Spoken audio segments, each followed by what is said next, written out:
وسلام على عباده الذين اصطفى أما بعد فأعوذ بالله من الشيطان الرجيم بسم الله الرحمن الرحيم وجزاء سيئة سيئة مثلها فمن عفا وأصلح فأجره على الله إنه لا يحب الظالمين سبحان ربك رب العزة عما يصفون وسلام على المرسلين والحمد لله رب العالمين إن الله وملائكته يصلون على النبي يا أيها الذين آمنوا صلوا عليه وسلموا تسليما اللهم صل على سيدنا ومولانا محمد وعلى آل سيدنا ومولانا محمد وبارك وسلم وصل عليه. عزیزان گرامی قدر، انسان اپنی زندگی میں محبت و الفت، چین اور سکون اور ہمدردی کا خواہاں ہوتا ہے، اور اسی کے لیے وہ تگ و دو کرتا ہے. لیکن یہ ایک بدیہی بات ہے کہ اس مکمل تگ و دو اور خواہش کے باوجود بہت سارے انسان اپنی اس کوشش کے اندر کامیاب نہیں ہو پاتے. اس کی وجہ کہ ان کی سوچ انتہائی منفی ہوتی ہے، اور ہم اپنے اصل مرض کو پہچاننے کے بجائے ایک دوسرے کے اوپر تان و تشریح کر رہے ہوتے ہیں. اس لیے ہم میں سے ہر ایک انسان کو اپنے ذہن کے اندر یہ بات بٹھا لینی چاہیے اور سمجھ لینی چاہیے کہ ہم ایک اجتماعی ماحول اور معاشرے کے اندر رہ رہے ہیں. اس کے اندر صرف ایک ہماری زندگی ہی نہیں بلکہ ہمارے ساتھ ایک پورا معاشرہ منسلک ہے. جب تک ہم دوسروں کا خیال اور لحاظ نہیں رکھیں گے ہماری زندگی بھی خوشیوں سے بھر نہیں سکتی. اور اگر دوسرے افراد کے متعلق ہماری سوچ اچھی نہیں ہوگی اور دوسرے لوگوں کے ساتھ انصاف، محبت اور ہمدردی ہمارے دل کے اندر نہیں ہوگی تو اس کا لازمی نتیجہ یہ ہوگا کہ ہمارا معاشرہ انتشار اور تنازعات کا شکار ہوگا. تو اس لیے جس طرح میں نے گزشتہ آپ کے سامنے ذکر کیا کہ اللہ رب العالمین کے متعلق ہمارا گمان عمدہ اور اچھا ہو، اپنی ذات کے متعلق، اور پھر ہمارا جو عمومی معاشرہ ہے جن کے ساتھ ہمارا اٹھنا بیٹھنا ہے، ہمارا گرد و نواح ہے، ان کے ساتھ ہمارے تعلقات خوشگوار ہوں، ہماری سوچ مثبت ہو. اگر ہماری سوچ منفی ہوگی، مثبت نہیں ہوگی تو ان تمام خوبیوں کو ہم اپنے اندر پیدا نہیں کر پائیں گے. مثبت سوچ کو اپنے اندر پیدا کرنے کے کچھ بنیادی پہلو ہیں، جن میں سے پہلا یہ ہے کہ ہر بات کی انسان مثبت تعویل اور توجیہ کرے. اگر کوئی آپ کے ساتھ کوئی بات کر رہا ہے تو آپ اس میں سے خیر کا پہلو نکالنے کی کوشش کریں، ان میں سے دوسرے کے متعلق آپ بہترین رائے قائم کرنے کی کوشش کریں. دوسرا پہلو یہ ہے کہ ہر کام سے متعلق انسان مثبت پہلو کو اپنے سامنے رکھے. اور تیسرا کہ انسان مسائل پیدا کرنے کے بجائے مسائل کو حل کرنے کی کوشش کرے. مسائل پیدا کرنے کے بجائے انسان مسائل حل کرنے کی کوشش کرے. حدیث شریف کے اندر ہے آپس کے تنازعات، جھگڑے اور مسائل، اختلافات، ان کو حل کرنا نفلی صدقہ، نفلی روزہ اور نفلی نماز سے افضل ہے. آپس کے تنازعات اور جھگڑوں کو حل کرنا نفلی نماز، روزہ اور صدقہ سے افضل ہے. اور قرآن مجید میں اللہ رب العالمین نے اپنے خاص بندوں کی جو صفت ذکر کی ہے وہ فرمایا وَإِذَا خَاطَبَهُمُ الْجَاهِلُونَ قَالُوا سَلَامًا، اور جب ان کا آمنا سامنا کسی نادان آدمی کے ساتھ ہو جائے جو لڑائی جھگڑے کے اندر اور الجھنا چاہتا ہو تو وہ آگے سے کیا کرتے ہیں؟ سلام،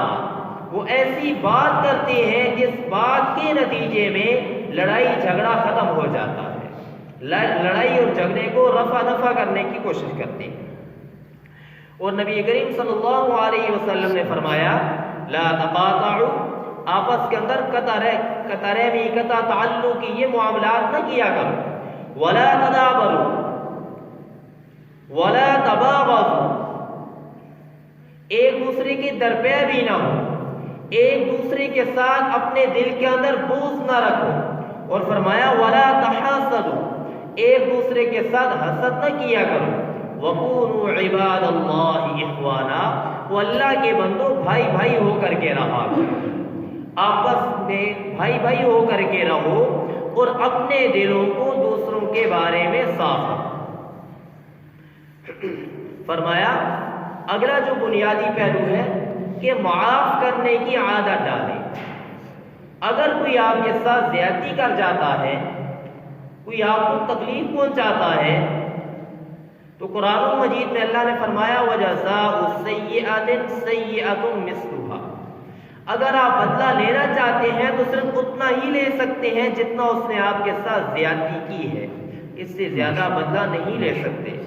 لیکن آگے اللہ نے فرمایا فَمَنْ عَفَا وَأَصْلَحَ، جو معاف کر دے اور اپنے معاملات کو درست کر لے تو اس کا اجر اللہ کے پاس ہے۔ جو بندہ دوسروں کی کوتاہیوں کو معاف کر دیتا ہے تو ایسے بندے کو اللہ رب العالمین پسند کرتے ہیں، ایسا بندہ اللہ کا محبوب ہے۔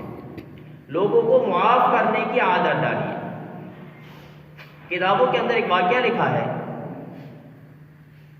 ایک بزرگ حج پر گئے، ان کے پاس کوئی تھیلی تھی جس کے اندر درہم اور دینار تھے۔ ایک چور آیا اور وہ آپ سے وہ تھیلی چھین کر کے بھاگ گیا۔ تھوڑا آگے گیا تو اس کی آنکھوں کے آگے اندھیرا چھانے لگا اور اس کی آنکھوں کی بینائی ختم ہو گئی۔ وہ وہیں رونے لگ گیا۔ لوگوں نے وجہ دریافت کی تو وہ آگے سے کہنے لگا کہ میں نے فلاں بزرگ کی یہ تھیلی چرائی ہے، اس سے میں نے چھینی ہے، لگتا ہے کہ وہ اللہ کا نیک بندہ تھا کہ چرانے کے بعد ابھی میری آنکھوں کی بینائی ختم ہو گئی ہے، تو مجھے اس کے پاس لے چلو، میں اس سے معافی مانگنا چاہتا ہوں۔ تو لوگ اس کو اس جگہ پر لے آئے، وہ بزرگ اس جگہ موجود نہیں تھے۔ قریب حجام کی دکان تھی، اس نے کہا کہ وہ نماز کے وقت آتے ہیں، جب آئیں گے تو میں آپ کی نشاندہی کر دوں گا، آپ اس سے ملاقات کر لیجیے۔ اگلی نماز کے وقت وہ بزرگ آ گئے تو یہ آدمی، یہ لڑکا ان سے معافی مانگنے لگا کہ آپ مجھے معاف کر دیجیے۔ تو وہ بزرگ آگے سے کہتے ہیں میں نے آپ کو اسی وقت معاف کر دیا تھا۔ یہ بار بار کہتے ہیں آپ مجھے معاف کیجیے، وہ آگے سے کہتے ہیں میں نے تو آپ کو اسی وقت معاف کر دیا تھا۔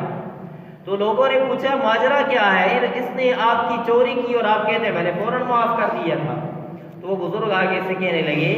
میں نے علماء سے ایک بات سنی ہے، اور وہ بات یہ ہے کہ قیامت کے میدان میں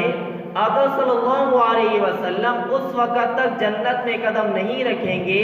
جب تک کہ آپ کی امت کا حساب کتاب نہ ہو جائے اور آپ کی امت جنت میں داخل نہ ہو جائے۔ میں نے یہ بات سنی تھی تو میرے دل میں یہ خیال آیا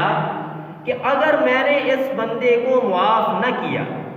اور میرا یہ معاملہ اللہ کے دربار میں پیش ہو گیا تو میرے اس معاملے کے حل ہونے تک جتنا وقت لگے گا اتنا وقت میری وجہ سے آقا کریم صلی اللہ علیہ وسلم کو جنت سے باہر رہنا پڑے گا۔ تو میں نے سوچا کہ میں اس بندے کو معاف کر دیتا ہوں تاکہ میری وجہ سے نہ میرا معاملہ اللہ کے حضور پیش ہو اور نہ ہی میری وجہ سے آقا کریم صلی اللہ علیہ وسلم کو اتنی دیر جنت سے باہر رہنا پڑے۔ تو یہ بہت عالی نسبت ہے، کاش یہ ہم اپنے اندر بھی پیدا کرنے کی کوشش کریں۔ دوسروں کو معاف کرنے کی عادت اپنے اندر ڈالیے۔ سندل کی لکڑی، جو کلہاڑا اس لکڑی کو کاٹ رہا ہوتا ہے تو وہ کاٹنے والے کلہاڑے کے منہ کو بھی خوشبودار بنا دیتا ہے، حالانکہ وہ اس کو کاٹ رہا ہے۔ تو اس لیے اگر کوئی آپ کے ساتھ زیادتی کرتا ہے تو اتنا ہی آپ بدلہ لے سکتے ہیں کہ جتنا کہ اس نے آپ کے ساتھ زیادتی کی ہے۔ اگر تو آپ نے اس سے بدلہ لیا اور اس کی زیادتی سے زیادہ آپ نے بدلہ لے لیا تو جو آپ زیادہ زیادتی اس کے ساتھ کریں گے اس کا حساب کتاب آپ کو اللہ کے حضور دینا پڑے گا۔ حضرت انس رضی اللہ تعالی عنہ نبی کریم صلی اللہ علیہ وسلم کے ارشاد نقل فرماتے ہیں، آقا نے فرمایا یا بنیا، اے میرے پیارے بیٹے، ان قدرتا، اگر تو یہ قدرت رکھے، یعنی اگر تو یہ کام کر سکے کہ صبح اور شام تیری اس حال میں گزرے، لیس فی قلبک غش لأحد، تیرے دل میں کسی کے بارے میں کھوٹ نہ ہو، ففعل، تو یہ کام کر لے، اپنے دل کو ہر ایک کی جانب سے تو پاک اور صاف کر لے، کسی کا کینہ، کسی کا حسد تیرے دل میں نہ ہو، تو یہ کام کر لے۔ پھر آگے آقا نے فرمایا یہ میری سنت ہے، اور جو میری سنت سے محبت رکھے گا وہ میرے ساتھ جنت میں میرے ساتھ ہوگا۔ تو اس لیے یہ آقا کریم صلی اللہ علیہ وسلم کی مبارک سنتیں ہیں، ان کو ہم اپنی زندگی میں لانے کی کوشش کریں گے۔ حسد سے ہم اپنے آپ کو بچائیں گے، حسد سے اپنے آپ کو بچائیں گے۔ کتابوں میں ایک بڑی دلچسپ بات لکھی ہے، ایک مرتبہ ایک پرنسپل صاحب ایک پروفیسر کو اپنے ساتھ کلاس روم کے اندر لے کر کے داخل ہوئے اور انہوں نے آ کر کے کہا کہ چند روز یہ پروفیسر صاحب آپ کو آپ کی زندگی کے متعلق کچھ اسباق دیں گے۔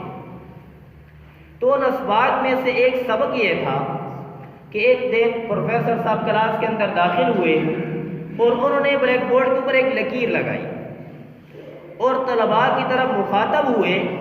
اور مخاطب ہو کر کے کہنے لگے کہ آپ کے ذہنوں کے اندر کوئی ایسی صورت ہے کہ اس لکیر کو ہاتھ لگائے بغیر، اس لکیر کو ہاتھ نہیں لگانا لیکن اس کو چھوٹا بھی کرنا ہے، ہاتھ بھی نہیں لگانا اور چھوٹا بھی کرنا ہے۔ تو طلباء کہنے لگے استاد جی یہ کیسے ممکن ہے کہ ہم اس کو ہاتھ بھی نہ لگائیں اور چھوٹی بھی ہو جائے؟ بالآخر انہوں نے جواب دیا اور انہوں نے اس لکیر کے ساتھ نیچے کو اور بڑی لکیر جو کھینچی اور کھینچنے کے بعد فرمایا کہ اب مجھے ذرا یہ بتلاؤ کیا اوپر والی لکیر چھوٹی ہوئی یا نہیں ہوئی؟ جی ہو گئی۔ تو پھر انہوں نے اس سے ایک نتیجہ نکالا، انہوں نے کہا عمومی طور پر ہم اپنے آگے بڑھنے کے لیے عمومی طور پر ہم کرتے یہ ہیں دوسرے کے بارے میں ہماری زبان سے غلط جملے نکلتے ہیں،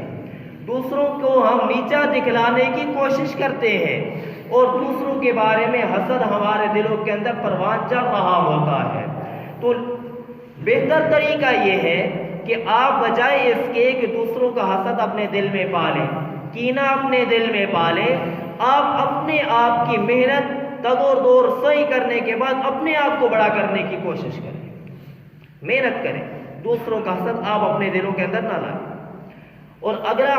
جو بنیادی پہلو ہے وہ یہ ہے کہ ہم لوگوں کے عیوب چھپانے والے بن جائیں۔ اگر کسی کا کوئی عیب ہمیں معلوم ہے، کسی کی خامی اگر ہمیں معلوم ہے تو ہم اس کو چھپائیں، لوگوں کے سامنے ہم اس کو بیان نہ کرتے پھریں۔ نبی کریم صلی اللہ علیہ وسلم کے ارشاد ہے من نفس عن مؤمن قربۃ من قرب الدنیا نفس اللہ عنہ قربۃ من قرب یوم القیامہ، جو بندہ دنیا کے اندر کسی مومن کی تکلیف کو دور کرے گا، اللہ رب العالمین قیامت کے میدان میں اس کی تکالیف کو دور فرمائیں گے۔ اور فرمایا وَمَن يَسَّرَ عَلَى مُعْسِرٍ يَسَّرَ اللَّهُ عَنْهُ، جو بندہ اس دنیا کے اندر کسی تنگ دست کے لیے آسانی پیدا کرے گا، قیامت کے میدان میں اللہ رب العالمین اس کے لیے آسانیاں پیدا فرمائیں گے، دنیا اور آخرت میں اللہ اس کے لیے سہولتیں پیدا فرمائیں گے۔ اسی کے ساتھ ایک اور حدیث بھی میں آپ کو سنا دوں۔ آقا کریم صلی اللہ علیہ وسلم کے ارشاد ہے کہ ایک آدمی تنگ دست ہے، وہ کسی دوسرے آدمی سے قرضہ لیتا ہے اور قرضہ لینے کے بعد وہ اس کے لیے ایک مدت متعین کر دیتا ہے کہ میں مثال کے طور پر 1 جنوری کو آپ کے یہ قیمت اور روپے میں آپ کو واپس کروں گا۔ اب یہ جو قرضہ دینے والا ہے اگر 1 جنوری تک اس کو دیکھتا ہے، اس کو تنگ نہیں کرتا، تو اس کے نتیجے میں اللہ رب العالمین مثال کے طور پر 1000 روپے اس نے قرضہ دیا تو 1000 روپے صدقہ کرنے کا اللہ اس کو روزانہ ثواب دیتے ہیں۔ اور پھر 1 جنوری آ گئی اور پھر وہ جو آدمی جس نے قرضہ لیا ہوا ہے، جو مقروض ہے، وہ اس کو ادا نہیں کر پاتا، اس کے پاس پیسے نہیں بن پائے اور وہ اس کو ادا نہیں کر پایا، اور پھر یہ جو قرضہ دینے والا ہے یہ اس کو مزید سہولت دیتا ہے، اس کو تنگ نہیں کرتا، پریشان نہیں کرتا، تو جب تک وہ اس کو سہولت دے گا، مدت گزر جانے کے بعد تو ہر روزانہ جتنا اس نے قرضہ دیا ہے اس کا ڈبل اللہ رب العالمین اس کو روزانہ صدقہ کرنے کا ثواب عطا فرماتے ہیں۔ تو تنگ دست کو سہولت میسر کرنا۔ اور آگے آقا نے فرمایا ومن ستر مسلما سترہ اللہ فی الدنیا والآخرہ، جو بندہ کسی مسلمان کے عیبوں کو چھپاتا ہے اللہ دنیا اور آخرت میں اس کی پردہ پوشی فرمائیں گے۔ اور فرمایا واللہ فی عون العبد ما کان العبد فی عون اخیہ، جب تک بندہ اپنے مسلمان بھائی کی امداد کے اندر لگا رہتا ہے اللہ رب العالمین اس کی مدد فرماتے رہتے ہیں۔ تو انسان اسی کے ساتھ دوسروں کی خوبیوں کے اوپر نظر رکھے۔ اگر کوئی آدمی آپ کے ساتھ کوئی مشورہ کرنا چاہتا ہے تو آپ اس کو بہترین مشورہ دیں۔ نبی کریم صلی اللہ علیہ وسلم کے ارشاد ہے ایک آدمی دوسرے کے ساتھ مشورہ کرنے کے لیے آیا، مشورہ اس نے کیا، اور یہ جو مشورہ دینے والا ہے اس کو پتا ہے کہ اس کے لیے بھلائی اس کام کے اندر نہیں ہے بلکہ دوسرے کام کے اندر ہے، لیکن اس کے باوجود یہ اس کو غلط مشورہ دیتا ہے، تو آقا کریم صلی اللہ علیہ وسلم نے فرمایا اس مشورہ دینے والے نے اس کے ساتھ خیانت کی ہے، بددیانتی کی ہے۔ تو اس لیے اگر آپ کے ساتھ کوئی مشورہ کرنا چاہتا ہے تو آپ اس کو بہترین مشورہ دیجیے۔ تو یہ بنیادی پہلو چند ایک میں نے آپ کے سامنے ذکر کیے، آپ اس سے اور بھی مزید نتائج اخذ کر سکتے ہیں کہ جس کے ذریعے سے ہماری سوچ مثبت ہو، ہم اپنے دماغ سے دل کے اندر بہترین لوگوں کے بارے میں سوچیں، ان کے بارے میں اچھا سوچیں، معاشرے کے بارے میں، اپنے بارے میں، اللہ رب العالمین کے متعلق ہماری سوچ عمدہ ہو، منفی سوچ کو ہم اپنے دل و دماغ کے اندر جگہ نہ دیں۔ اللہ